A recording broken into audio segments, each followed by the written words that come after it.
Verdade, imparcialidade. Começa agora o programa A Hora da Verdade. A apresentação: Carlos Frederico Gomes. Olá, amigo telespectador. Estamos iniciando mais um programa A Hora da Verdade na sua TV+, canal 15 da Multiplay. E hoje a gente chega aqui um pouco triste, né? Com o que a gente vê acontecer nas pessoas que representam a cidadania, o que representaram a cidadania, ou pior, pessoas que dirigiram esse país. Mas não só também as pessoas que levaram esses homens a dirigir esse país.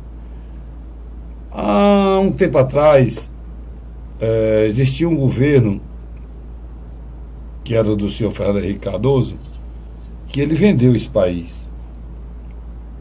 Falei isso hoje, inclusive, no nosso programa de rádio, na Rádio Cidade AM 860, programa Hora da Verdade, no rádio, onde nasceu essa marca. E eu dizia lá, e vou repetir aqui, naquele tempo, o ex-presidente Fernando Henrique Cardoso, ele vendeu uma empresa que levava, extraía e conduzia e conseguia transportar semanalmente um trem carregado de ouro, que é a Vale do Rio Doce. Essa empresa foi vendida para o estrangeiro, uma empresa aí multinacional, mas poderia ter sido vendido para mim, para o Luiz ou para o Vicente está aqui. Qualquer um de nós três poderia ter comprado essa empresa. Não se assome, não. Nós não somos milionários, ou bilionários, não. Só quem compra é bilionário. Simplesmente o senhor Fernando Henrique Cardoso pegou essa empresa, escolheu uma pessoa que deve ter arranjado um jeito de dar dividendos a ele e à tropa dele, e fez a documentação, vendeu a empresa, e ele comprou com o dinheiro do governo federal, o dinheiro do BNDES. Essa pessoa ungida, essa criatura espetacular, recebeu esse presente, foi escolhida pelo presidente da República, recebeu o dinheiro do próprio governo para pagar o próprio governo, né? O empréstimo pelo BNDES. O BNDES começou a ser usado de forma nefasta já nesse tempo. E depois disso venderam todo o sistema de telefonia e venderam o país inteiro. Graças a Deus, naquele tempo ele tinha uma posição muito forte, que era uma posição feita por pessoas indignadas com o roubo, indignadas com a venda, indignadas com o processo de compra de voto lá na Câmara do Deputado.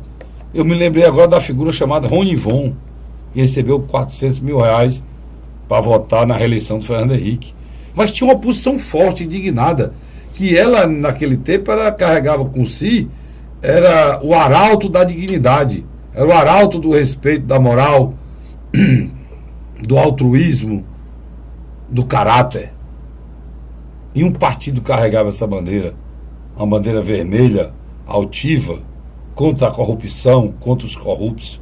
Me lembro da entrevista do líder maior desse partido. Ele dizia que no Brasil só quem era preso era ladrão de galinha, tinha que colocar os corruptos na cadeia, porque os corruptos tinham que ser presos, e a principal proposta dele era essa, que os ladrões fossem para a cadeia. Depois eu vou tentar botar o áudio aqui antes de terminar o programa. Pois é, essa pedra bateu nesse vidro velho, estava desgastado, e era segundo mandato do PSDB, e quebrou.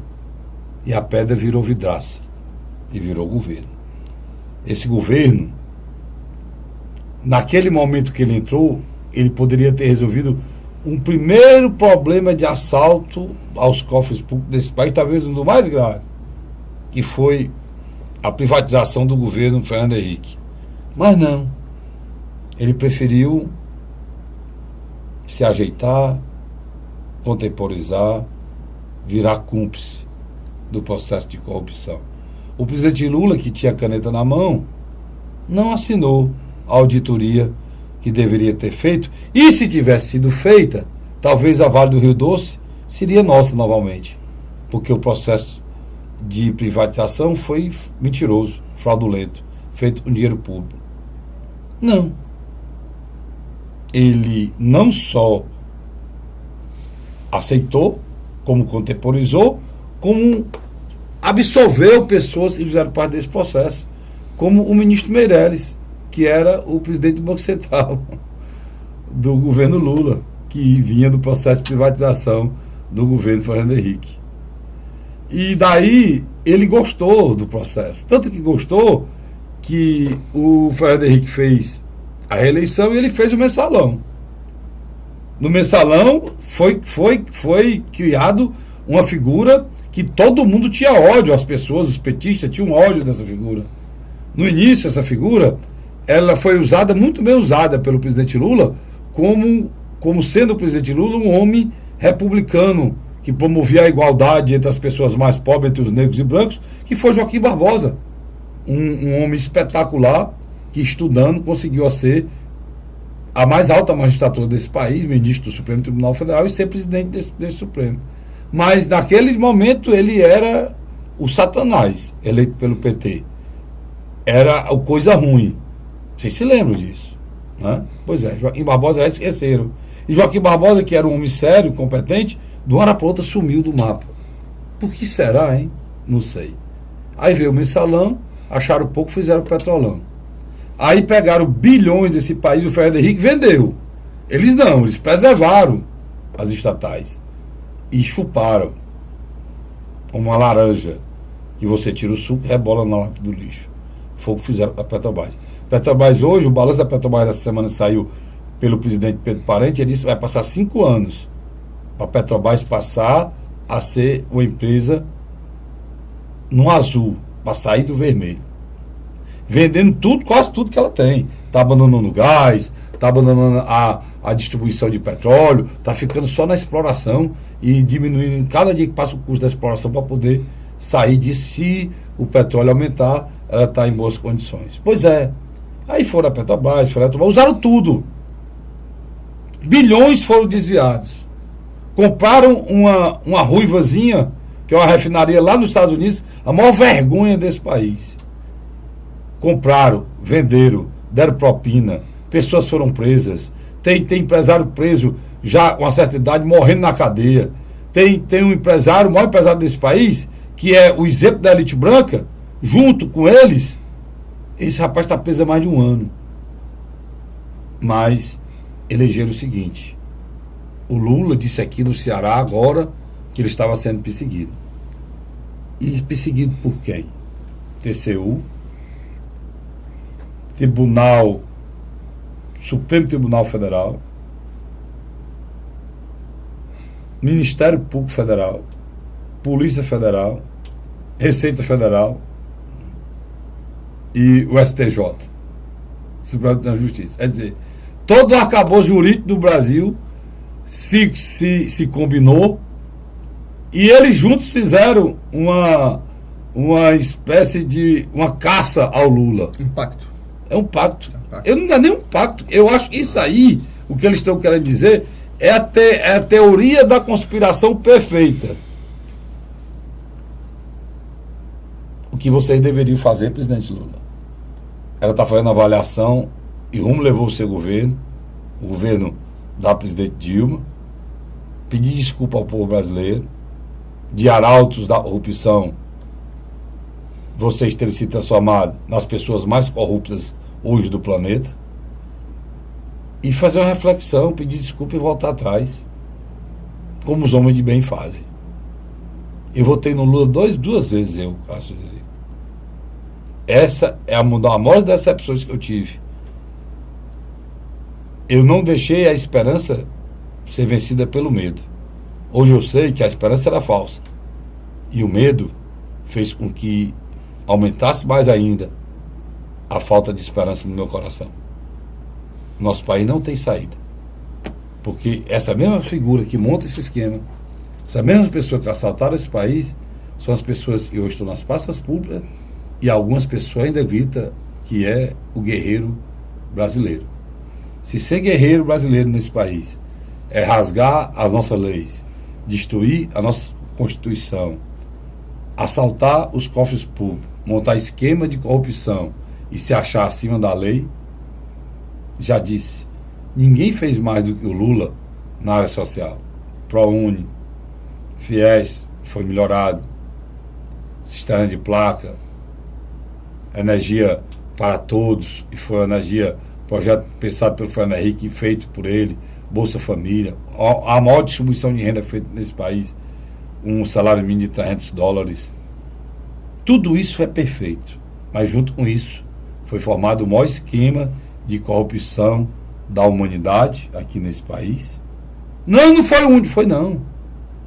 Foi o único, não. Mas foi feito. Foi feito. E se a justiça está trabalhando, porque não trabalhou no passado, não quer dizer que ela não possa trabalhar no presente. Vai ficar todo presidente que entrar olhando o passado e dizendo, não, é o que vocês querem, né? Que não aconteça nada com Lula, nem com Dilma, nem com ninguém. A Dilma pode ser candidata, inclusive. Rasgaram a Constituição, criaram o cidadão de segunda classe, que é o Collor, que o Collor não foi cassado e ainda perdeu o direito político. A Dilma foi cassada e não perdeu o direito político, né? Deve ser um cidadão do Sul e um do Nordeste, criar duas classes de cidadania. E ainda por cima vocês querem que tudo permaneça como está, todo mundo impune, e daqui 4 anos o pós-presidente vai dizer, vai lembrar o roubo que o Lula fez, ou daqui 2 anos o próprio Michel, se fizer a mesma coisa, pois olha, não pode acontecer nada comigo não, porque o Lula fez o que fez, não aconteceu nada. Não dá. Vocês estão querendo tirar a única coisa que o brasileiro ainda tem, a esperança que as pessoas fizerem coisa errada nesse país, não fica acima da lei. Até mesmo um ex-presidente da República, que era o cara, né? Não é isso, meu amigo Luiz? O presidente Lula está aqui no Ceará, esteve aqui ontem, né? Quarta-feira. Esteve aqui se dizendo injustiçado e perseguido. Dá para pensar que pode existir essa teoria da conspiração, pegando Receita Federal, Justiça Federal, Polícia Federal, Ministério Público Federal, quer dizer, todos os órgãos do arcabouço jurídico desse país, Tribunal de Contas da União, todo mundo se juntou para perseguir o Lula. Dá para acreditar nisso? Agora, a rapidez com que o Moro aceitou o pedido foi interessante, né? Se esperava que demorasse um pouco mais. No entanto, o Sérgio Moro simplesmente... Tinha um prazo, Luiz, para determinado, só eram 5 dias. Existia um prazo para determinado. Interessante. Existia um prazo para determinado, ele tinha que cumprir o prazo, quase no prazo final, ele aceitou a denúncia contra. Tem um prazo lá pré-estabelecido para ele aceitar ou não a denúncia do procurador. Ele aceitou a denúncia, mas foi muito light, disse inclusive que não queria dizer que ele é culpado não. E não quer dizer que ele é culpado, não. É uma denúncia, ele é réu. Aí durante o processo ele vai ter que provar que é inocente e o Ministério Público provar que é culpado, né, Luiz? Não, eu estou dizendo para você, o que mais interessante foi que ele aceitou. Luiz, a Veja veio a notícia aí, não sei se tu leu essa Veja. Aquela capa vermelha, né? Não, tem a vermelha e tem uma preta. E tem uma figura lá atrás, quase a gente não vê, que é a figura do Procurador-Geral da República, o Janot. E a Veja vem acusando o procurador de ter destruído uma delação e tinha muita coisa séria. E atingia Lula, Dilma, Aécio, inclusive a eleição da Aécio, a eleição da Dilma com o Temer, o Lula, tudo ficava aprovado, e essa delação foi destruída, né? Que era a delação da Odebrecht, né? Carlos Frederico, a partir do momento que Sérgio Moro aceitou o pedido, você deixou bem claro, ele tinha só 5 dias úteis para fazer, acatar, aceitar ou não o que o Ministério Público havia... Tem uma dúvida se era 5 ou era 15, mas tinha um prazo para determinar. Tinha um prazo, né? Então, o que aconteceu? Ele aceitou. A imprensa, de um modo geral... Vamos lembrar, Luiz, só, se querer atrapalhar, que ele já é réu. É a segunda vez que ele é réu. Segunda vez. O juiz Moura tem outro processo em relação à questão da possibilidade dele ter atrapalhado, né, a Lava Jato, né, naquele episódio, né, que ele... No primeiro semestre desse ano. Que ele junto com o próprio Delcídio tentou aquela história do Cerveró, né? E a última cartada foi a tentativa de atrapalhar a justiça. De indicá-lo ministro da Casa Civil para ver se ele ganhava foro especial. Já é a presidente Dilma junto com ele nesse processo. Meu amigo Carlos Frederico, uma coisa deve ser dita. Lula, não além de ser réu, é uma figura não grata hoje a determinados setores da imprensa nacional. assim também como dos serviços públicos. Ele tem sido de uma agressividade tamanha.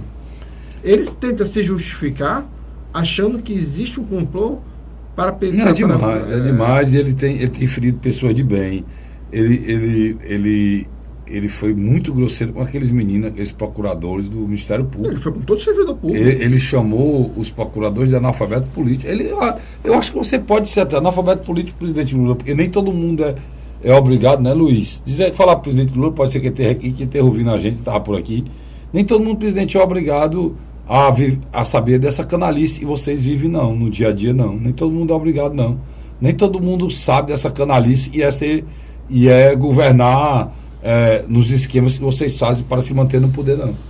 Né, Michel? A grande verdade é que nós estamos assistindo a um processo de desconstrução da imagem do ex-presidente Luiz Inácio Lula da Silva. O Lula, no final do século passado, foi, na minha avaliação, o político que conseguiu um espaço entre as raposas. Vou dar um exemplo. Brizola, Miguel Arraes, Oreste Quécia, Ulisses Guimarães. O Lula, em relação a esses políticos, é bem mais novo, Carlos Frederico. O Lula está defendendo, dizendo que os políticos são sofredores porque eles são chamados de ladrão e ainda tem que pedir voto, né?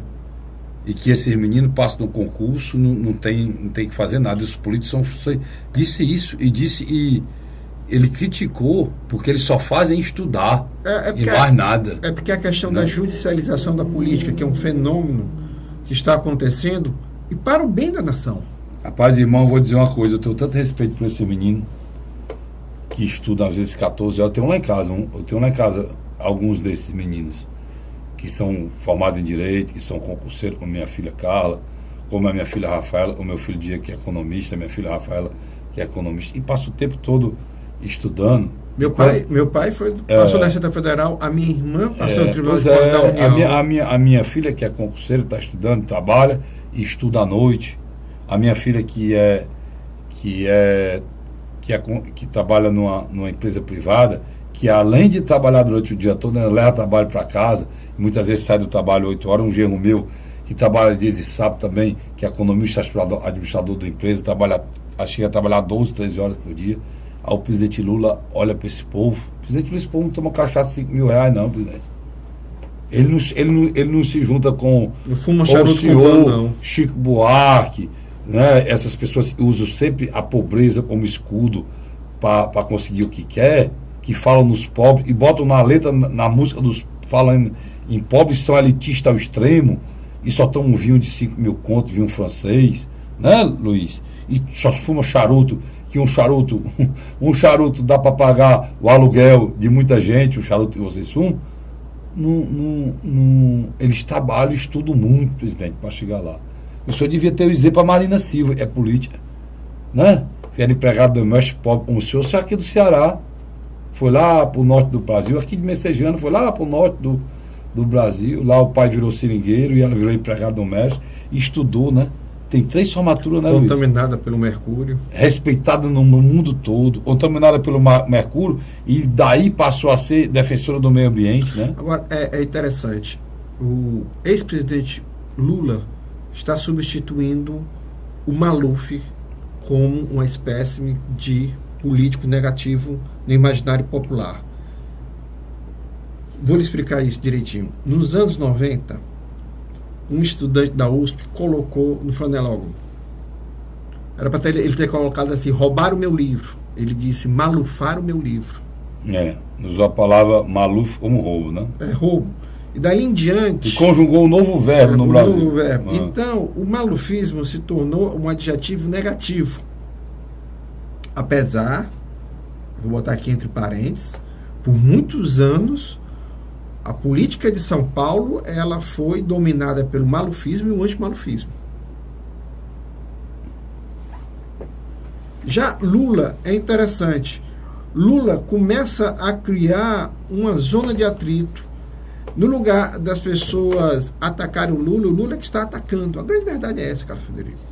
Porque Lula teve 8 anos de mandato, mais 4 de Dilma, mais 2 de segundo mandato de Dilma, que eles podiam ter feito uma revolução social no Brasil e na política enorme. Até que iniciaram, né? Só que preferiram ir pelo caminho da roubalheira, do esquema, do aparelhamento do Estado, né? Até que iniciaram, né? Sem dúvida, sem dúvida. Mas o pior de tudo isso é que eu acredito que essa tentativa dele radicalizar causa um mal-estar na sociedade. E a reação?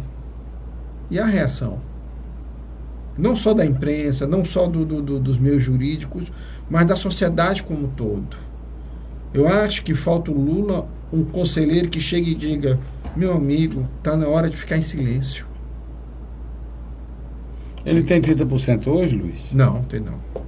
Tem não? Tem não. E o Partido dos Trabalhadores tem noção que ele será preso antes de 2018.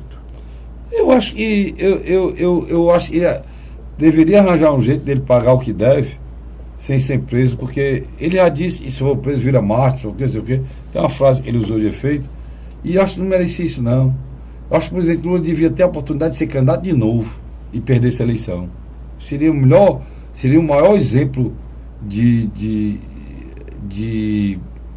justiça que um político corrupto pode passar, né? E ser colocado no esquecimento da história pelas atitudes deles como homem de bem, São Paulo, que dizia que é e não era, e ser um homem sem caráter. Porque o presidente Lula, o maior problema do presidente Lula que eu vejo é caráter. Ele despreza caráter, ele despreza dignidade, ele despreza respeito ao cidadão, ele despreza honradez. Aquela frase do Rui Barbosa, ia chegar um tempo que as pessoas iriam ter vergonha de ser honestos e ia rir da justiça, né? É exatamente o momento que a gente vive hoje. Eu vou para o rápido intervalo e volto já falando com o Luiz aqui, continuando falando desse assunto, mas inclusive de eleição municipal. Não sai daí não. A Hora da Verdade.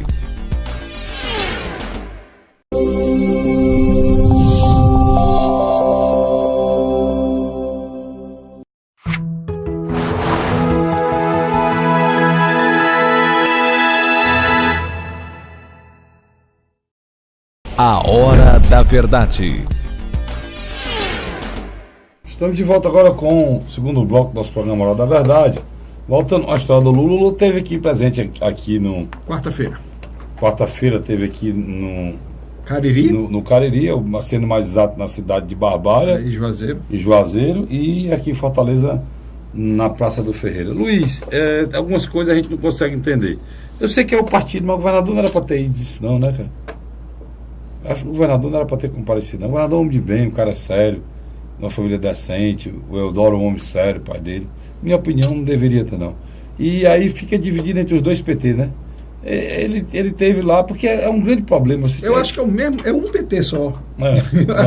Eu acho que essa divisão está ficando tão artificial. Eu quero dizer para vocês, olha, eu vejo essas coisas, eu fico muito triste, sabe por quê? Porque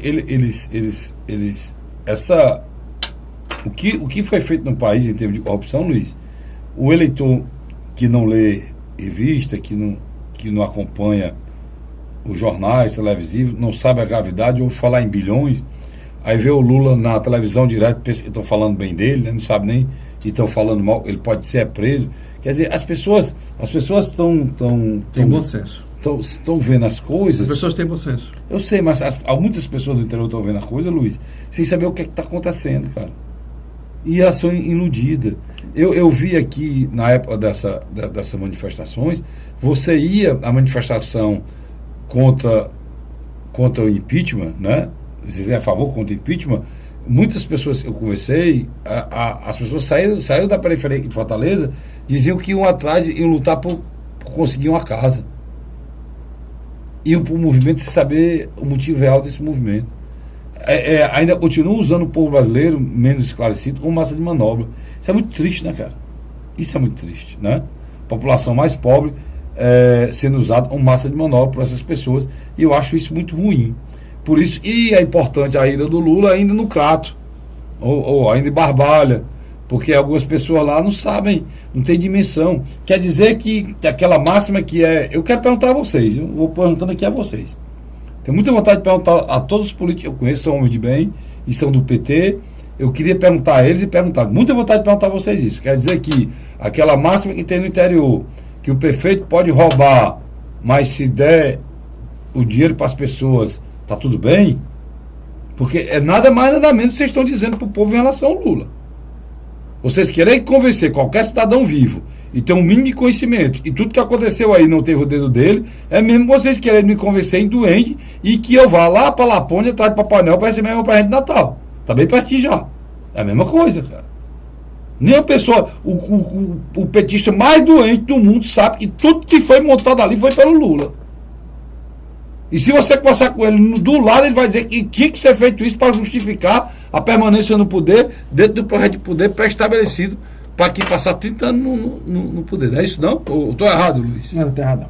Carlos Frederico, o governador Camilo Santana tem uma estratégia bem nítida. Ele deseja eleger o prefeito da sua cidade natal, Barbalha, está conseguindo eleger o prefeito de Juazeiro, assim como diz as pesquisas, que é Arnon Bezerra. Está na frente das pesquisas, Arnon Bezerra. Tá. Eu acho que muito dificilmente ele será superado pelo segundo colocado, que também é da base do governador. De qualquer maneira, dificilmente Camilo Santana perde em Juazeiro. O Crato é um pouco mais complicado, né? É uma disputa mais acirrada, mas há também uma grande possibilidade do governador Camilo vencer lá. Então o Camilo, de alguma maneira, está tentando se fortalecer. Ele está muito mais preocupado com a sua política paroquial do que com o Ceará o todo, no sentido das eleições. Ele fala muito pouco dessa história, dessa crise do PT a nível nacional, né? Não, mas porque é o seguinte, o que é que vai acontecer? Você já notou uma coisa que está acontecendo aqui em Fortaleza? Muito interessante. Hoje, o Partido dos Trabalhadores de Fortaleza, que não quis apoiar o Roberto Cláudio, é o principal aliado do Roberto Cláudio para bater nas propostas de segurança pública do candidato da oposição, Capitão Wagner, do Partido da República. Como é que você diz? Vamos dar um exemplo. O Partido dos Trabalhadores de Fortaleza, no primeiro momento, trabalhou para quê? Para enfrentar Roberto Cláudio no segundo turno. Uhum. Por isso que lançaram a ex-prefeita Luziane Lins. Achando que ela ultrapassaria todos os outros candidatos e chegaria ao segundo turno. O que aconteceu? Não aconteceu. Não está acontecendo. Né? Até agora não aconteceu. Não está acontecendo. Nós estamos há praticamente 10 dias. 10 dias da eleição. Na realidade, quem assistiu o nosso programa no domingo é uma semana. Uma semana. Então, o que acontece? Ela começou a atacar diretamente o plano de governo na área de segurança pública do candidato Dionísio de Oliveira, de Tasso Gereissati, de Lúcio Alcântara, deputado estadual, Capitão Wagner, do PR. E ficou muito claro, o Partido dos Trabalhadores de Fortaleza, provavelmente numa ida de Roberto Cláudio e Capitão Wagner, eles vão apoiar Roberto Cláudio. Eu já ia lhe perguntar, porque na realidade ela está com os dois, né? Ela disse que a prefeita Luziane disse claramente que primeiro ela faz uma exaltação à família que eu não consegui entender e nunca foi feita, né? Não consegui entender. Nos últimos anos eu nunca vi o PT exaltar a família, muito pelo contrário. Muita gente do PT luta diariamente contra o Estatuto da Família. É verdade. Né? Então exaltar a família, sou mulher de família, sei o que, eu não entendi aquilo não, nem vou entrar no mérito. Eu acho que descobriram que o povo brasileiro não aceitou essa agressão que foi feita durante todo esse tempo à família brasileira, né? Não respeitaram a família, quiseram misturar política com família, né? Daquele pensamento antigo, né? Daquele pensamento comunista antigo, e a família era uma célula que precisava ser destruída, né? Para ser feito um novo conceito, tirar a visão religiosa também. Então eles estão ainda nesse tempo querendo fazer essa mudança, coisa atrasada do tempo do Bumba. Mas eu quero entrar nesse assunto não, senão é o dia todinho. Eu só quero chegar no ponto seguinte. Depois disso, ela fez uma crítica dizendo que quem teve chance de fazer não fez, né? E fica prometendo fazer o que não fez, o que já havia prometido. E essa foi para o Roberto Cláudio, né? Ou seja, mentira. E a outro, que era o Capitão Wagner, é em cima do medo, né? A pessoa que quer resolver o problema botando mais truculência, mais polícia na rua. E que não é a solução e a fortaleza do medo. Ela reclama os caminhos que a campanha está tomando. Mas eu acho que a prefeita Luziane se esqueceu, acho que é porque ela está morando no Rio. Ela não tem dimensão como é que está a Fortaleza. O Rio de Janeiro é um lugar tranquilo hoje em relação à Fortaleza. O Rio de Janeiro é um lugar calmo hoje em relação à Fortaleza, né, Luiz?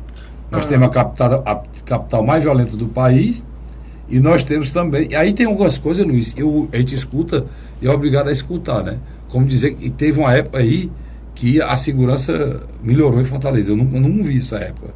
Melhor dizendo, do governador Lúcio Alcântara até hoje, o estado do Ceará, os índices de segurança só aumentaram. E nem um instante baixou.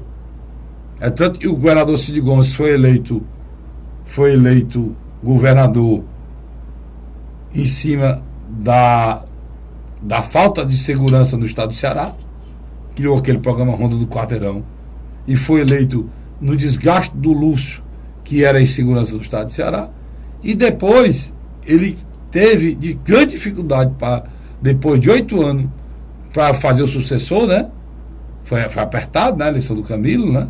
Justamente por conta da mesma insegurança que também, de 8 anos depois do Cid, só piorou, né, Luiz? A prefeiturável petista Luziane Lins, ela imaginava que num período agora estaria desconstruindo Roberto Cláudio. Que ela estaria disputando com Roberto Cláudio a ida ao segundo turno, polarizando. Não aconteceu até agora. Não aconteceu. Roberto Cláudio também se preparou para polarizar com ela.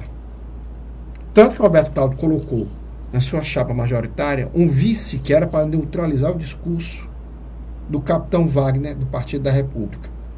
Botou o vice que nós conhecemos muito bem, que é o deputado federal Moroni Miguel, que já foi candidato 4 vezes à prefeitura de Fortaleza e hoje é candidato a vice-prefeito na chapa de Roberto Cláudio. Um deputado federal vai renunciar, né, à cadeira para ser vice. Só que há um detalhe aí.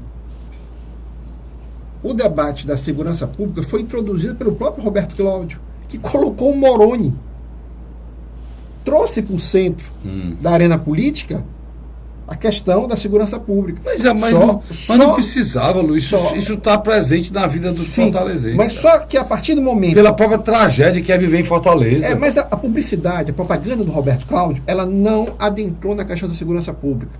Roberto Cláudio está mais concentrado em a vez que ele fala, ele cita o Moroni. Ele está mais concentrado na sua gestão. Só que a expectativa do público desse confronto entre Moroni e Capitão Wagner, o Capitão Wagner começou a fazer peças publicitárias em cima da segurança pública, cresceu, é uma área que ele domina, e o mais interessante... Cresceu, ele domina, e meu irmão, muito preocupante, né? Muito preocupante. Porque ele está prometendo... Para mim, ele está prometendo coisas impossíveis. Vou lhe dar um exemplo. Nós iremos vencer a violência. A frase é essa.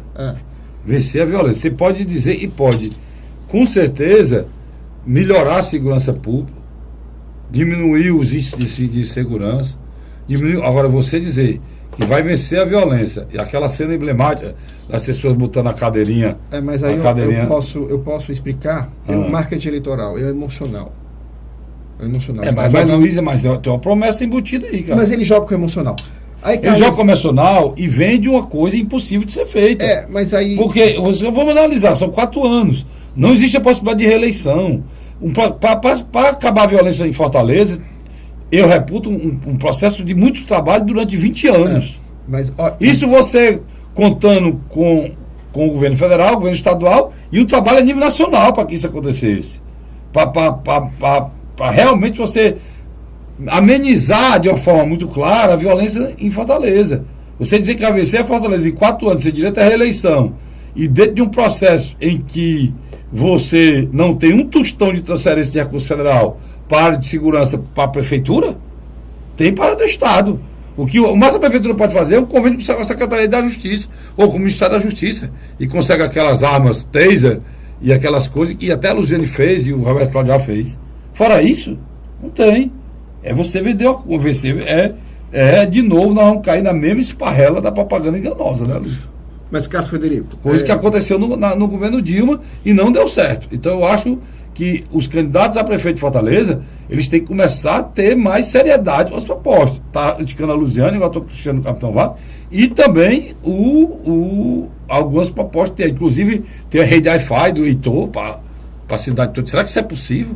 Para todo canto que tiver, eu acho que as operadoras estão preocupadas. Porque será que as operadoras não vão vender mais 3G? Vai ter rede Wi-Fi em todo canto? O Carlos Frederico. Tem duas coisas que estão sendo ditas, Luiz, na propaganda eleitoral, que é muito preocupante. Carlos Frederico, o que aconteceu foi o seguinte: nos últimos dias do primeiro turno das eleições municipais de Fortaleza, acreditava-se que teríamos 3 ou 4 candidatos concorrendo. Você se lembra de 2004? Em 2004 você tinha, disputando 2 vagas, Juraci Magalhães, em 2004 você tinha Inácia Arruda, você tinha Moroni Bigtorga, você tinha Luziane Lins e tinha Antônio Cambrai, que era ex-prefeito. Que é ex-prefeito. Era o candidato do Juraci. Não, era o candidato do Tasso. O candidato do Juraci era o Luiz Carvalho. Ele foi o candidato do Juraci em 92 que se elegeu. Então, Carlinhos, o que aconteceu? Você tinha 4 polos disputando 2 vagas. Agora não. Agora você tem, não a certeza, mas tudo indica que Roberto Cláudio e Capitão Wagner, que se organizaram com antecedência, montaram coligação, montaram candidaturas com até um certo recurso financeiro, vão chegar lá. Aconteceu o que a gente disse aqui, né, Luiz? A gente analisou durante todo o tempo a formação da candidatura do Capitão Wagner e a gente estava sempre estupefado com a quantidade que o que ele disse que ia reunir, ele reuniu. Conseguiu. E até mais, o Solidariedade no final. Né? Aí o que é que você tem? Você tem uma Luziane que trabalhou para enfrentar Roberto Cláudio, mas no processo dela cada vez mais se distanciar de ir para o segundo turno, ela começa a ser o anti-Capitão Wagner, repetindo o que ela fez na campanha de 2004, 2008, que era o quê? Atacar o discurso de segurança pública de Moroni Bigtorga. E para encerrar esse segundo bloco, outro fator que me chamou a atenção: como é que Roberto Cláudio coloca a discussão da segurança pública no centro político da chapa dele, quando ele colocou Moroni Bigtorga, e, no entanto, ele praticamente dá muito pouca ênfase a esse debate. Vai dar problema. Ele não usou, né, até agora, a figura do Moroni como se pensaria que deveria ser usado. Já o Capitão Wagner, não. O Capitão Wagner, primeiro, o Capitão Wagner, a campanha foi inteligente. Primeiro, ela apresentou o capitão, a sociedade, a comunidade, a sociedade fortalezense. E o nome capitão é engraçado. Pega, né? Ele apresentou o capitão. Apresentou como? Como pai de família, um filho bom, um bom pai, um bom filho, um cidadão. Coisa que muita gente duvidava pelas agressões, aquelas insinuações que o ex-ministro Ciro Gomes fazia sobre a pessoa dele. Então, primeiro ele mostrou a família e tal. Perfeito aquilo ali. Eu achei até que exagerado demais. Depois daí o capitão passou a ter umas propostas muito claras e definidas. E corajosas. E ao mesmo tempo muito, muito fantasiosas. E é você dizer que acabar a violência. Opinião minha. As outras coisas, ele disse que vai dar o passe livre para estudante. Já existe em algumas capitais. Ele disse que vai fazer. Vai fazer. E pode ser feito, se ele quiser, porque quem tem a conta do transporte coletivo do estado do Ceará, ou da capital, da nossa capital Fortaleza, é o prefeito. O prefeito é que sabe o custo. O prefeito é que trabalha com isso. Ele que tem a conta. Porque aquilo ali é concessão pública. Então, ele foi dentro ele está dentro das ferramentas de uso de um prefeito, né? Sem dúvida. Ele teve a coragem de dizer que vai armar a guarda. Coisa que ninguém tinha coragem de dizer. Agora disse que vai treinar e vai armar, e está citando cidades de exemplo que isso foi feito e bem feito. Então ele tem coragem. Mas Carlos Frederico, você não... E você está certo, porque o Moroni talvez pense igual, que a Municipal deve estar armada, mas não disse porque o debate não entrou ainda. E ele disse até que citou a tapioca. Tem gente tinha gente que já achava que não. O Ivo Gomes de Sobral está dizendo que vai discutir depois de eleito a possibilidade de armar a guarda. Eu só quero dizer para você... Né? E Sobral, presta atenção. Imagine Fortaleza. O grande trunfo de Roberto Cláudio era a mobilidade urbana. Teoricamente, eu e você acreditávamos que nesse período... E fez mesmo, né? Não, sem dúvida. Ele fez. É o grande trunfo. Nesse período, o capitão Wagner e Luciano Linhas estavam tentando desmontar o discurso da mobilidade urbana de Roberto Cláudio.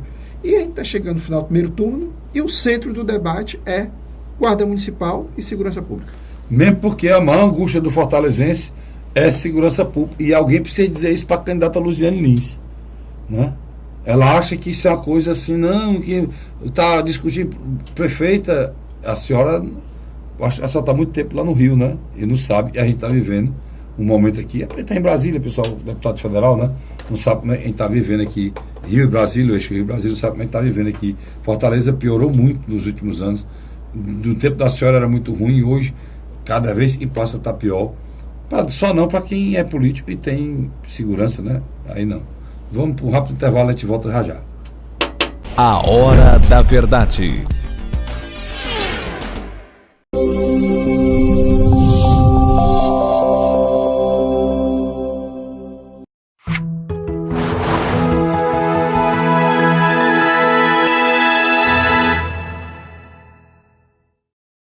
A Hora da Verdade. Estamos de volta com o terceiro e último bloco do nosso programa A Hora da Verdade, na sua TV Mais, canal 15 da Multiplay. Luiz, a questão das pesquisas, cara, eles continuam usando esse número das pesquisas, e eu estou muito curioso, cara, esses candidatos lá embaixo, e tem um nome, eles não têm 1%, eles não têm... Isso não está cheirando não bem. Não tem 2 dígitos, né? Não tem um dígito, cara. Tem deles que não tem um dígito, tem um que... João Alfredo do PSOL, cara, será possível não ter um dígito? E onde você vê as pesquisas, aí o que é que acontece, né? Você vê que Roberto Cláudio em cima, aí vem Capitão Wagner, né, Luiz? O Roberto Cláudio tem uma média de 34, o Capitão Wagner tem uma média de 26 a 28. 26, não, mas vai dizendo a última mesmo, né? Porque só foram 3 pesquisas. Aí vai dizer a última, só a última. Luziane... Tem 18. 18, aí Heitor. Fica na casa de 7 a 8. 7. Aí vem o Pastor Ronaldo, que tem de 3 a 4. 3 ou 4. Aí vem o resto. Que às vezes pontua 5 ou às vezes 1, às vezes botou 1. Aí vem o João Alfredo 1. E o Gonzaga. Que às vezes pontua e os outros 2 não pontuam. Pronto, aí você vê aqui. Aí o que acontece? A oscilação acontece em cima. E quando alguém cresce em cima, aí vem aqui e tira de baixo. Luiz. Tiraram um ponto do Ronaldo, que tinha 4. Tiraram um ponto do Heitor.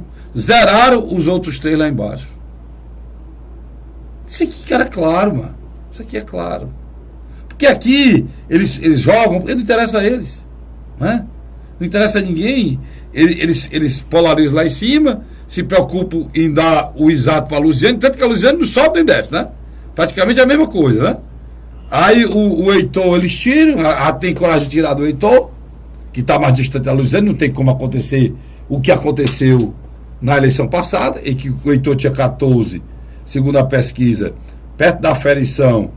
E o Heitor, que tinha 14, apareceu com 21. Ele, que era o 4, virou o terceiro. E muito próximo do segundo, que era o Roberto Cláudio, né? Não era o Roberto Cláudio? Foi uma questão de muito pouco. Muito pouco mesmo. Questão mínima de votos. E quem fez aquela imundícia ali foi os institutos de pesquisa aqui. Os 2 principais do Brasil fizeram aquilo ali. Tiraram o Heitor. Tiraram o Heitor. Na marra. E agora, cara, eles estão de uma forma cruel atacando a democracia, Luiz. Porque isso aqui são homens de história na política de Fortaleza, macho. Heitor Ferrer, eu já contei o que fizeram com ele. Pastor Ronaldo, vereador, deputado estadual, deputado federal, sempre a votação de Fortaleza e muito forte. O deputado Tim Gomes foi vereador de Fortaleza, presidente da Câmara 2 vezes, vice-prefeito de Fortaleza e deputado estadual, ele é vice-presidente da Assembleia. O Gonzaga tem uma tradição de várias candidaturas. E o João Alfredo, precisa falar o João Alfredo aqui. João Alfredo aqui é vereador de Fortaleza, já foi deputado estadual, deputado federal. Quer dizer, eles de uma forma cruel estão induzindo o eleitor a destruir o restante lá embaixo. Não, rapaz, esse pessoal aqui tem no mínimo pontua, 1 ponto, 2 pontos, mas pontua. Agora, uma pesquisa fez um universo de 800 pessoas, você está falando de 1 milhão de pessoas, aí, Luiz, não dá, né, Luiz? Antigamente eles pesquisavam no universo de 2 mil, não era? As pesquisas anteriores, agora estão fazendo, eles tinham que é de propósito, no universo de 800 pessoas, cara. Já tem a crueldade que fizeram com os pequenos partidos, que é daquele tempo ali que está na televisão, aquilo é imoral, Luiz. Carlos Frederico, quando o nosso telespectador domingo assistir a reprise desse programa, já vai ter saído a Datafolha. É bem provável que a Datafolha saia ou de sexta para sábado, ou de sábado para domingo. O Ibope sai antes, não? Não, o Ibope deve sair entre segunda e terça-feira. Já, todas as duas já estão registradas, né? Já provavelmente ainda tem o Instituto Ampla que está prestando serviço ao jornal O Estado. O que você fala do Instituto Ampla? Ele tem um detalhe em relação aos outros dois que eu gostei muito. Ele tem um universo de 1.100 entrevistados. Ou seja, 300 a mais. E aí aproxima mais da realidade. E o Instituto Ampla é que me deu subsídio para dizer que essas pesquisas não estão normal. Ou o Instituto Ampla está redondamente errado, ou o Ibope da Datafolha está totalmente errado. Por quê, Luiz? As rejeições, Luiz, tu se lembra das rejeições? Diz aí. Lembro. Qual é a rejeição da Luziane no Ampla? Qual é a rejeição da Luziane no Ibope? Diga. Totalmente diferente, né? Hã? Totalmente diferente. A rejeição do Tim Gomes, que é 41% no Ibope, no Ampla é 5%. A rejeição da Luziane, que é 40%, no Ampla parece que é 15%. Há uma reversão muito grande. Isso é um absurdo, cara. Isso é para você não acreditar em... Olha, eleitor, não acredita em pesquisa. Se você tiver vontade de votar na pessoa, e nem se preocupe se você vai votar, o cara vai ganhar ou não. Se você tem vontade de votar na pessoa, Fortaleza tem uma coisa muito boa em relação aos outros municípios. Tem 2 turnos. Vote no candidato da sua preferência, cara. Vai decidir no segundo turno. Segundo turno é você decide. Vote no candidato da sua preferência. Não vá para a história do voto útil. Esqueça voto útil. Esqueça isso. Exerça a sua... Isso aqui é um atentado à democracia. Isso aqui destrói a nossa democracia. Isso aqui é um atentado maior, Luiz. A democracia brasileira é isso. Sabe? É fazer com que as pessoas... Aí você diz, não, mas eles já acertam porque eles têm 6, 7 pesquisas que são feitas durante o processo eleitoral e vai induzindo o eleitor ao que eles querem. A única pesquisa que eles procuram a verdade é a última. Porque a última pesquisa vai ser aferida com o voto. Quem é que afere pesquisa? É o voto, que vai para a urna. 2 dias depois. Ou às vezes, algumas horas antes, que aqui nesse país se faz pesquisa até de boca de urna. País imoral. Né? Mas você não deixe essas pessoas mandar na vida pública. Eles mandam hoje nos políticos. Eles mandam hoje na política. Eles destroem a democracia brasileira. Sabe? Eles destroem reputações. E reputações. Carlos Frederico. Obrigado pela lembrança, Luiz. O prefeito Roberto Cláudio, indiscutivelmente, conseguiu, na reta final do primeiro turno, diminuir a sua rejeição e aumentar a sua aprovação administrativa. Natural. Ele tem, dos 10 minutos de rádio e televisão, ele tem 3 minutos. Isso foi muito importante para ele. Praticamente deixou ele com 2 alternativas. Ele pode vencer no primeiro turno, de acordo com as pesquisas. Quem? O Roberto? De acordo com as pesquisas. Ainda pode? Pode, porque quando você tira os votos branco e nulo, e tem abstenção e só os votos válidos, ele fica na casa dos 38%. Então ele praticamente está a 12% de vencer no primeiro turno. Ou a somatória dos outros candidatos. Não, eu estou aqui, é um cenário. Outra é ele ir tranquilamente disputar o segundo turno, talvez em primeiro ou em segundo lugar. Por que eu falo talvez em primeiro ou segundo lugar? Indiscutivelmente, através das pesquisas, o crescimento do capitão Wagner foi muito rápido. E, vemos e convenhamos, o capitão Wagner tem uma boa equipe de marketing, mas ele não tem uma campanha de rua tão competitiva como o do Roberto Cláudio. Eu não vejo quase nada disso. A gente vê ainda aí de alguns candidatos que estão aqui embaixo, aparece pesquisa e mais do capitão é menor ainda. Você tem uma ideia? Só existem 3 campanhas de rua hoje em Fortaleza. Roberto Cláudio, Tim Gomes e Pastor Ronaldo. São os 3 candidatos que têm campanha de rua. Agora, o capitão, ele tem a equipe de marketing dele, a empresa de publicidade que está fazendo, ela conseguiu vender exatamente o que o capitão pensa. Eu acho que tem uma coisa muito interessante ali. Eles mostraram o jeito do capitão ser, né?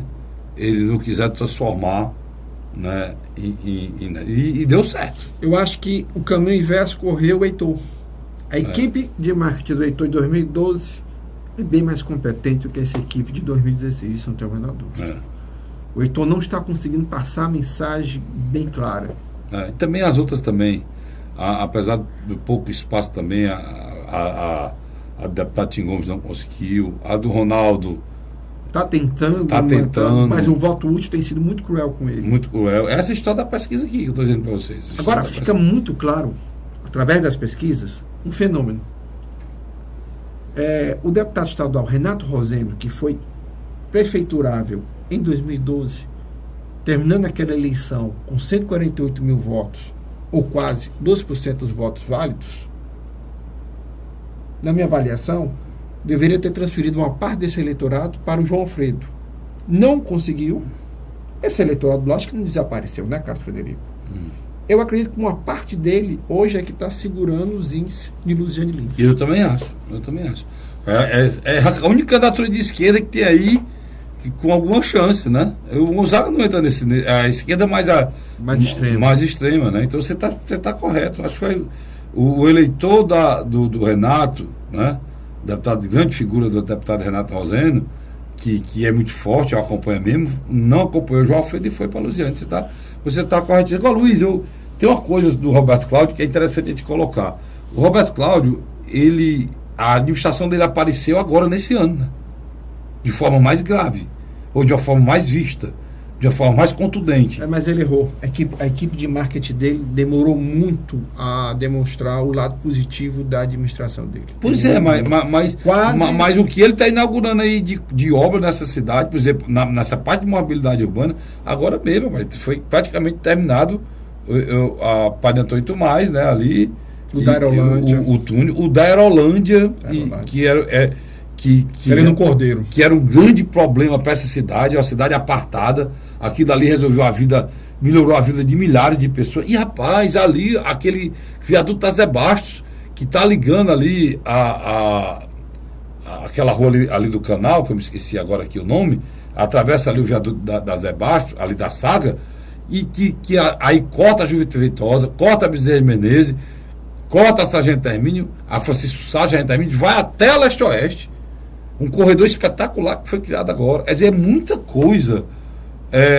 E foi entregue agora nesses 2 meses. É interessante. Roberto Cláudio é padrinho de si mesmo, né? A campanha de Roberto Cláudio, né? Não apareceu padrinho. A única pessoa que tem padrinho até agora nessa campanha aí é a Luciane, que é o Lula. Só. O Tássio e o Eunício estão aparecendo na campanha do Capitão Wagner, né? Apesar da Loura falar na campanha, né? Ela fala que ele tem apoio de grandes figuras, de grande empresariado, ela critica isso aí, a Loura, né?